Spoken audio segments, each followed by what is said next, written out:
ವಿಶ್ವವಿದ್ಯಾನಿಲಯಕ್ಕೆ ನೀಡುತ್ತಿದ್ದ $220 ಕೋಟಿ ಅನುದಾನ ನಿಲ್ಲಿಸುವ ಬೆದರಿಕೆಯ ವಿರುದ್ಧ ಹಾರ್ವರ್ಡ್ ವಿಶ್ವವಿದ್ಯಾನಿಲಯದವರು ಡೊನಾಲ್ಡ್ ಟ್ರಂಪ್ ವಿರುದ್ಧ ಮೊಕದ್ದಮೆ ದಾಖಲಿಸಿದ್ದಾರೆ. ಟ್ರಂಪ್ ಸರ್ಕಾರವು ವಿಶ್ವವಿದ್ಯಾನಿಲಯದ ಮೇಲೆ ಅನುಚಿತ ಹಿಡಿತ ಸಾಧಿಸಲು ಪ್ರಯತ್ನಿಸುತ್ತಿದೆ ಎಂದು ವಿಶ್ವವಿದ್ಯಾನಿಲಯದ ಅಧ್ಯಕ್ಷರಾದ ಆಲನ್ ಗಾರ್ಬರ್ ಅವರು ಆಪಾದನೆ ಮಾಡಿದ್ದಾರೆ. ಟ್ರಂಪ್ ಸರ್ಕಾರವು ಅಧಿಕಾರಕ್ಕೆ ಬಂದ ಕೂಡಲೇ ಯಹೂದಿ ವಿರೋಧಿ, ಮುಸ್ಲಿಂ ವಿರೋಧಿ, ಪಕ್ಷಪಾತ ಧೋರಣೆಯ ವರದಿ ಪಡೆಯುವ ಪ್ರಯತ್ನ ನಡೆಸಿದೆ. ಅದು ಅನುಚಿತ ಎಂದು ವಿಶ್ವವಿದ್ಯಾನಿಲಯಗಳಿಗೆ ಸರ್ಕಾರದ ಅನುದಾನ ನಿಲ್ಲಿಸುವ ಬೆದರಿಕೆ ಹಾಕಿದೆ. ಟ್ರಂಪ್ ಸರ್ಕಾರವು ವಿಶ್ವವಿದ್ಯಾನಿಲಯಗಳ ಜೊತೆಗೆ ನಿಯಮಾನುಸಾರ ಕಾನೂನುಬದ್ಧವಾಗಿ ಕೆಲಸ ಮಾಡಬೇಕು ಎಂದು ಗಾರ್ಬರ್ ಹೇಳಿದ್ದಾರೆ.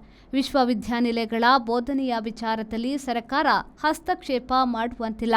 ಕ್ರಮ ಶಿಕ್ಷಣ ನಿಯಮಾನುಸಾರವಾಗಿ ಇದೆ ಎಂದು ಅವರು ಹೇಳಿರುವರು. ಮೆಸಾಚ್ಯುಸೆಟ್ಸ್ ನ್ಯಾಯಾಲಯದಲ್ಲಿ ಈ ಸಂಬಂಧ ಹಾರ್ವರ್ಡ್ ವಿಶ್ವವಿದ್ಯಾನಿಲಯದವರು ಟ್ರಂಪ್ ವಿರುದ್ಧ ಕೇಸು ಬಿಸಿ ಮುಟ್ಟಿಸಿದ್ದಾರೆ. ಟ್ರಂಪ್ರ ಅನುದಾನ ಸ್ಥಗಿತ ಬೆದರಿಕೆಗೆ ಬಗ್ಗುವುದಿಲ್ಲ.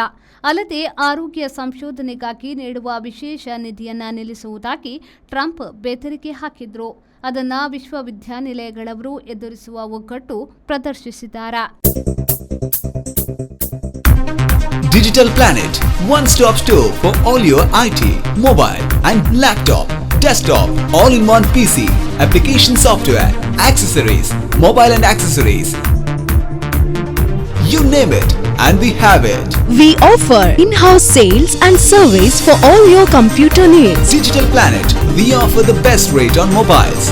Visit us today. Digital Planet, Brahma Samaj Complex, Navbharat Circle, Mangalore.